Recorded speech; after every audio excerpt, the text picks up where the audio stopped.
Un terrain vague à Omdurman, près de Khartoum. Des jeunes jouent au foot pieds nus. Tout près de là, dans la poussière et sous une chaleur étouffante, une dizaine de personnes, en majorité des femmes, attendent depuis plus de 3 heures.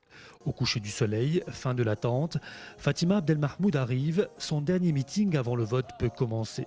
Pour la première femme de l'histoire du Soudan à briguer la présidence, hors de question d'imiter les autres partis de l'opposition dans leur boycott des élections. Question de principe. Je n'ai pas boycotté les élections parce que j'ai un message. Et ce message, c'est la participation des femmes pour la première fois à des élections présidentielles.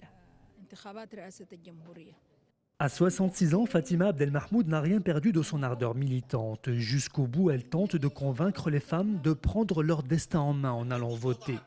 Première femme ministre au Soudan au début des années 70, professeure de médecine, cette chef d'un petit parti de gauche n'est pas dupe quant à l'issue du scrutin, ses proches non plus.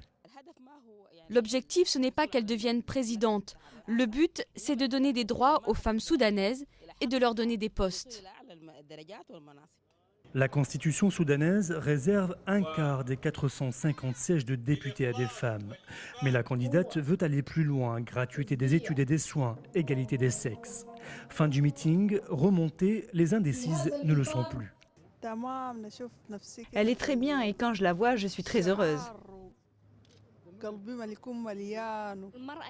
Les femmes sont de meilleurs gestionnaires que les hommes.